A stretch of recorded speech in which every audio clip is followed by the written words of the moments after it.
बुलेटिनच्या सुरुवातीला एक breaking news आहे। नागपूरमधून नागपूरच्या सदर बाजारातील एक इमारत कोसळलेली आहे। धक्कादायक अशी घटना इथं घडलेली आहे। नागपुरातील सदर परिसरात एक इमारत कोसळल्याची घटना घडली आहे। आज पहाटे 4:45च्या सुमारास ही इमारत कोसळल्याची माहिती आहे। सध्या या ठिकाणी मनपाच्या अग्निशमन विभागाकडून रेस्क्यू ऑपरेशन सुरू करण्यात आलंय। तर आतापर्यंत तिघांना वाचवण्यात यश आल्याची माहिती आहे। घटनास्थळी युद्ध पातळीवर बचाव कार्य सुरू आहे। दरम्यान याविषयी अधिक माहितीसाठी आपले प्रतिनिधी संजय डाफ आपल्या सोबत आहे। संजय, काय सांगाल? एक मोठी दुर्घटना इथं घडलेली आहे। ही रहिवासी इमारत होती का आणि अधिक काय अपडेट्स आहेत याविषयी?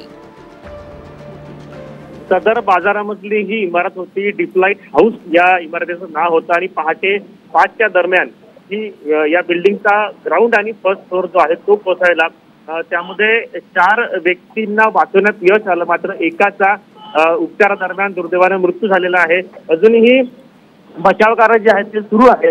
या सदर भागामध्ये अनेक जुन्या इमारती म्हणजे ब्रिटिशकालीन इमारती आहेत आणि त्यातलीच ही बिल्डिंग होती, जुनी बिल्डिंग होती आणि पावसामुळे ही बिल्डिंग जी आहे ते अतिशय जर्जर झाली होती आणि त्यामुळेच ही बिल्डिंग जी आहे पहाटे 4:45च्या दरम्यान कोसळली। त्यामध्ये 4 जणांना वाचवण्यात यश आलं, मात्र एकाचा उपचार दरम्यान दुर्दैवी मृत्यू झालेला आहे। संजय, या ठिकाणी आणखी काही लोक अडकल्याची माहिती मिळते का? आणि दुसरं म्हणजे या इमारतीचं ऑडिट झालेलं होतं का?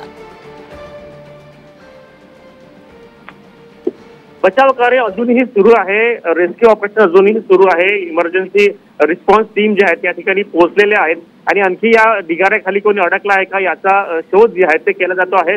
अशोक टेक सुलतान असं या व्यक्तीची ही इमारत होती आणि ऑडिट केलं होतं का या संदर्भामध्ये आता तपास सुरू आहे। मात्र जुनी इमारत होती आणि या संदर्भामध्ये महापालिकेनं या इमारतीला नोटीस दिला होता का हे सुद्धा बघणं आता महत्त्वाचं आहे। निश्चितच संजय, धन्यवाद तुम्ही दिलेल्या या माहितीसाठी। तर एकंदरीतच एक जुनी इमारत इथं कोसळलेली आहे आणि त्यानंतर मोठी दुर्घटना झाली आहे। त्यामध्ये एका व्यक्तीचा मृत्यू झाल्याची माहिती सुद्धा समोर येते।